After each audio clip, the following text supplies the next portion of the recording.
Welcome into Texans Pep Talk. The Houston Texans got after Caleb Williams all Sunday night, and they gave him something to take home to Chicago. Azeez Al-Shire spreading the love pep. How about the physicality from this Texans defense? From the beginning to the end of the game, the Texans they out-physical the Chicago Bears, and it's indicative of just the momentum that this team have early in the season. DJ, he got fined a good chunk of change, over $10K. It's a lot of money for anybody. He's lucky it was just a fine because he did throw a punch. But I think that the energy that he had on Sunday night is indicative of just the energy the entire defense had. They were going to smash Caleb Williams in the mouth over and over and over again. I mean, again, he was hit 11 times, and that doesn't include the 7 sacks that he took. So was it 6 or 7 sacks? He took 7 sacks, but he also had 11 quarterback hits, and he scrambled a few times. So he got on the floor at least 20 times on Sunday night. We'll definitely talk about the Houston Texans defense. You talk about energy. We have energy right here on Texans Pep Talk. I'm Chancellor Johnson. This is Pep Hamilton, the former offensive coordinator for the Houston Texans, and that is DJ Bieneme of ESPN. And I'll start with you, DJ. What is the biggest reason why the Houston Texans are 2-0 right now? Finishing. Because, both week 1 and week 2, they had some moments where they could have lost. But they found ways to get the W. And at this point of the season, it's not about style points. This ain't college football. There's no AP poll. It's about getting a W. And them being able to find ways to get the win, whether on offense or defense, is the biggest reason why. So I'll go with the word clutchness. Yeah, clutchness. It's a new word, right? All good, though. Yeah. So I'll start by saying they're playing good football in all 3 phases. We're watching. Oh, yeah. We're watching. We just saw the defense. The defense is flying around. The energy is second to none, right? All right. The quarterback, once again, when they had to have a play, have a big play, he made a ton of plays. Right. Nico Collins was the most dominant player on the field for the Texans. Yep. But the MVP of that game was the kicker. Played good in all 3 phases. He's kicking the ball, all right, from the logo. Yep. All right, that's good football. Absolutely. Now, we'll go back to the Texans defense. They forced 2 turnovers and a ton of sacks and pressures, but how sustainable is what they're doing right now productivity-wise? I think it's very sustainable. I mean, anytime you talk about the formula for winning in the National Football League, it starts with a championship caliber defense. Yep. And that's what we're seeing, on any given Sunday from this Texans defense.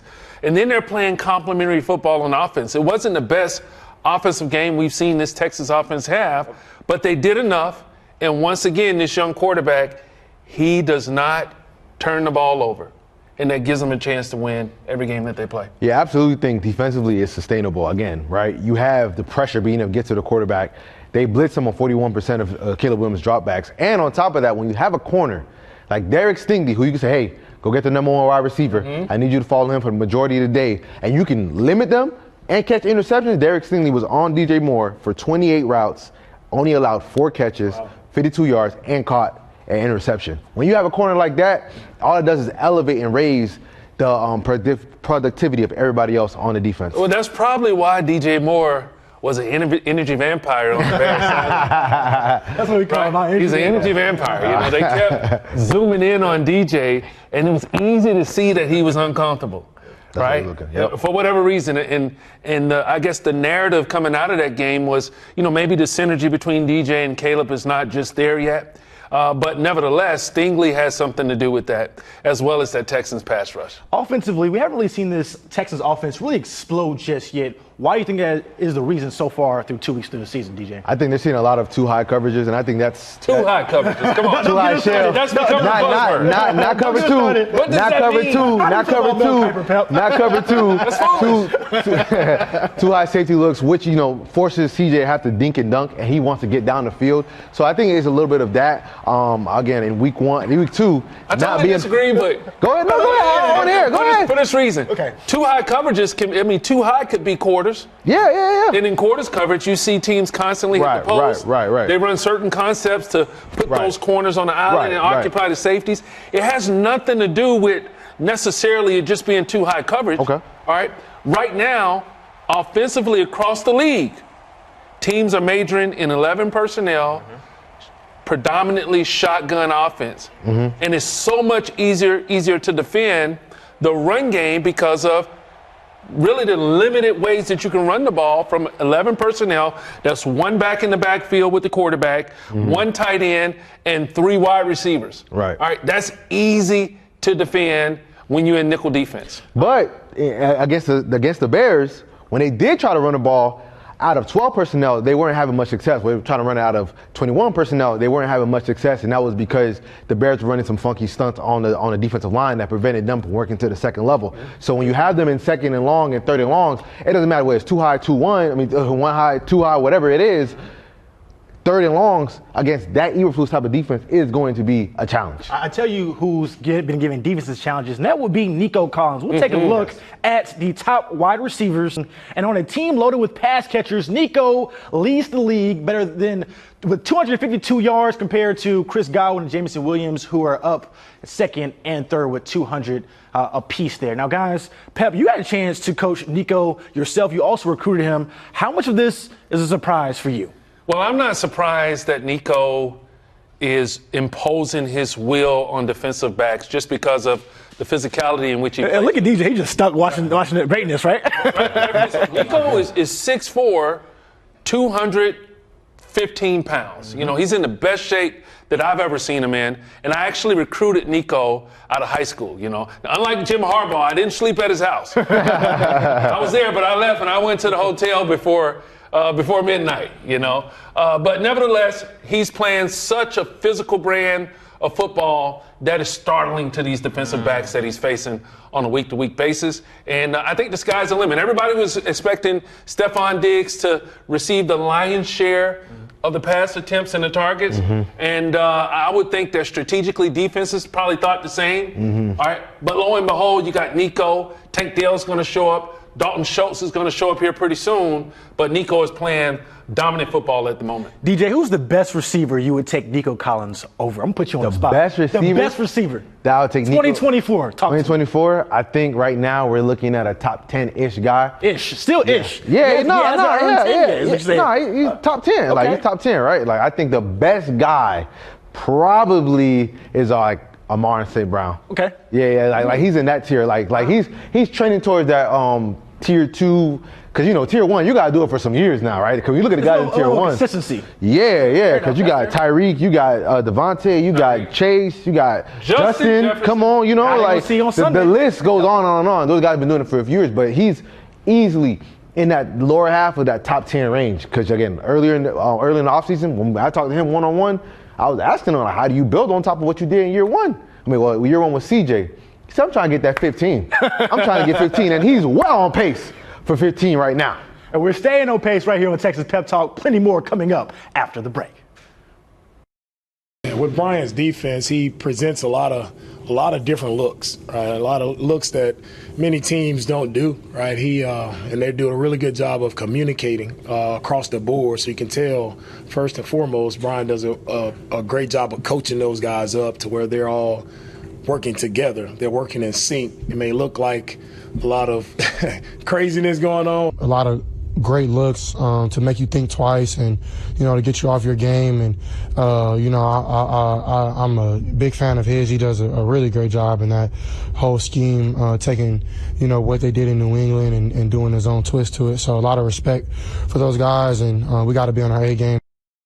Yes, they will. The Texans will certainly have their hands full with this Brian Flores defense on Sunday in Minnesota. DJ, what should scare the Texans the most about what Flores' defense can present?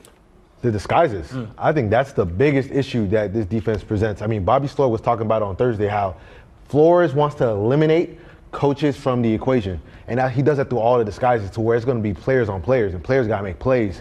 And, if they don't have necessarily, they're kind of unsure of what defense is trying to do, that 1/2 second could allow the pressure to get them and make sacks, or you lead into turnovers, because that's what Brian Flores' defense does. Pat, what makes their defense so dangerous? Well, over the years, I've had the opportunity to game plan against Coach Flores.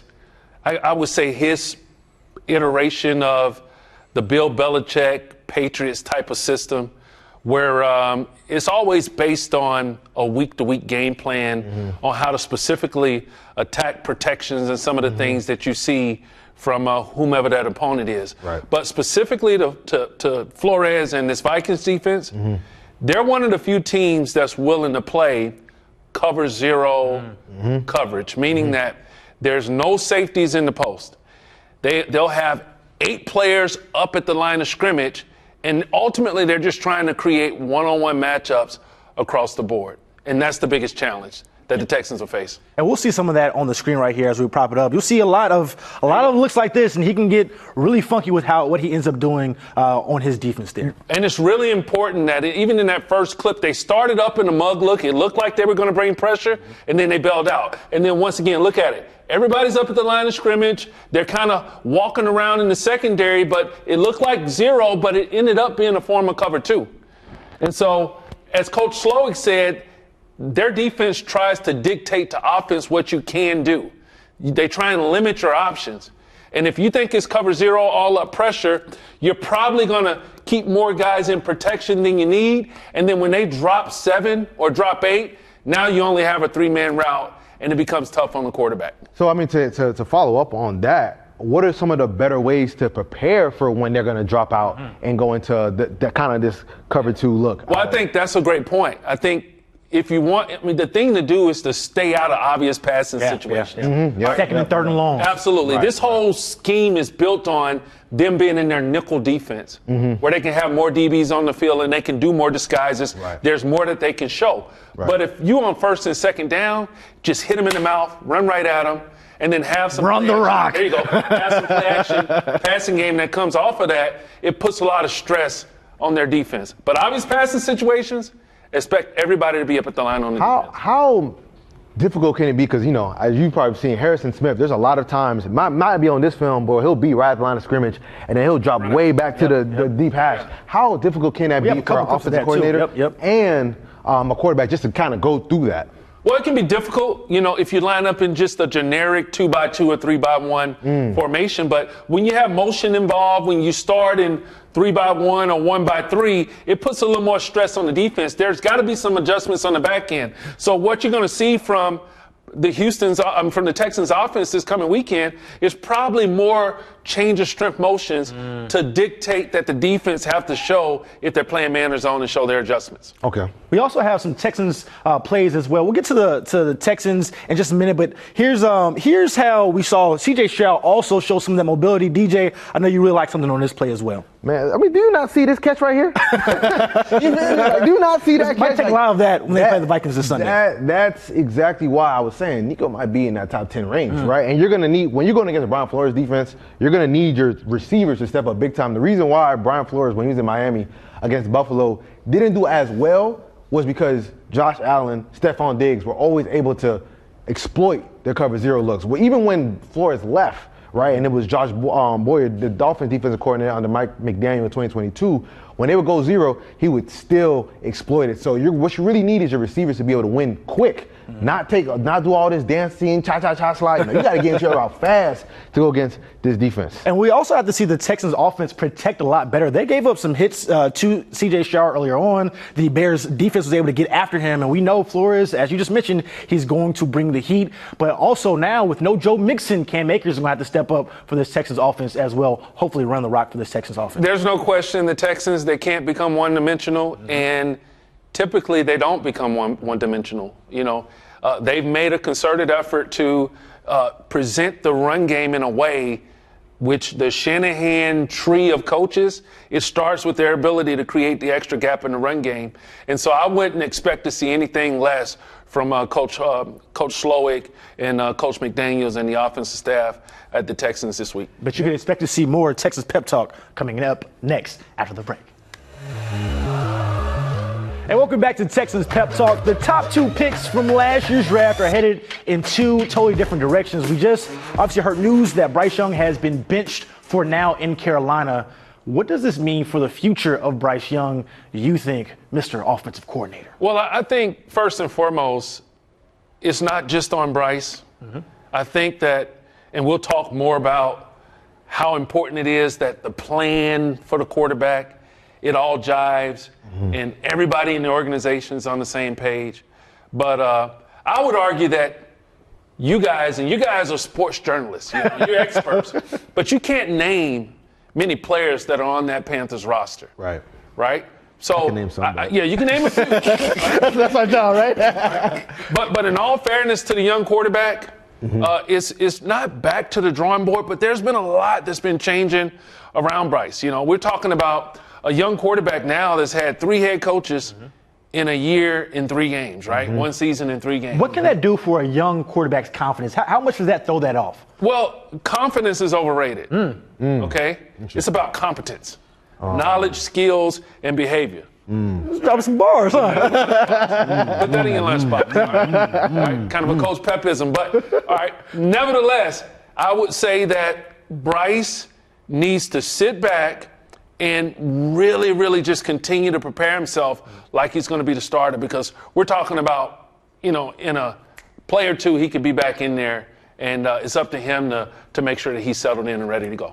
So you mentioned that you didn't think the situation was necessarily the best. What would be the right situation for a young QB? I know you have some keys that you like. Come on over here to Coach Pep's grass room now. Coach Pep's grass room. Transition over here to the big board, okay? All right, I want to start by saying that the plan for that young quarterback, I like to call it the incubation phase. Okay. That's more of an orientation on how to be a pro, how to be a leader, all right, how to get your mindset ready to handle all the ebbs and flows of this extremely long NFL season. All right. And so what I like to do with young quarterbacks is the very first day that they step in the building, I meet guys in the parking lot. All right. The first day I meet them in the parking lot. We're the first ones on campus. Okay. I call it campus, the first one at the facility. No, for sure. All right. And we're the last to leave. I got to make sure they understand that first. But to help them preference things, I just make sure that I walk them through and make sure that they understand, hey, speak to everybody, be cordial, all right, be seen and not heard, be the first one in the building and the last one to leave, all right, and then you got to submit to the process. Okay, you got to trust the plan because you don't know what you don't know. All right, fair enough? The next thing is de-emphasizing the quarterback. Running that rock. Last week in the National Football League, the first 3 weeks of the season or something crazy, it's like a whole bunch of field goal attempts, right? 73. Okay, not a lot of touchdowns being scored. Last year in the National Football League, there was 68 different starting quarterbacks. The year before that, there were 64. All right, there's a problem. Okay. All right. Right now, we're asking these guys to do too much, to do things that they're not equipped to do. Right. All right. And then to compound that, all right, we're talking about inexperienced players with coaches that are learning on the job as well. Okay. You can't teach experience. Right. All right. So run the football, play great defense, keep them out of obvious passing situations. All right, and that's going to take a lot of stress off the young quarterback. And then the last thing, what's most important also is good defense. All right, just having a good supporting cast around them. We saw these Texans, all right, win with all 3 phases last week. Right. All right, we watched the Bears in Week 1 beat the Tennessee Titans without really doing anything on offense. Right. Okay, playing complementary football. All right, keeping these young quarterbacks in situations where they're not playing from behind and the defense does not have to defend the run is the key to their success. So when you look at the Houston Texans right now with the success they've had with C.J. Stroud, they must be doing all 3, at least pointing in the right direction. Well, we talked about this, I think, the first week or 2 of the show. The vertical alignment at the Texans, all right, is where it needs to be. It starts at the top. Right. You have a guy in Nick Caserio who understands football. Nick was actually a coach. And that matters because now the conversations between Nick and D'Amico, it all jives. It makes sense. Hey, we need our tight end to do this. All right, we need our defensive front to play this way.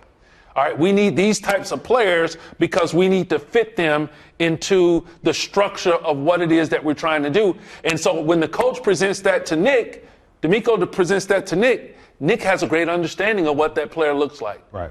All right, and we're seeing the fruit of just the acquisitions that's been made by this Texans organization. Absolutely. Now, we will see also about our picks coming up for the week. I'm fired up. This is Texans Pep Talk at its finest. Some real game from Coach Pep. But, Coach, let's talk about some of these picks here. You started out the week very nicely with the Jets getting the win over the New England Patriots. I see you like the Browns, Colts, and, upset in Minnesota. Upset in Minnesota? I think that it's going to be tough on our Texans to go in there and push these guys around. They play good defense, right?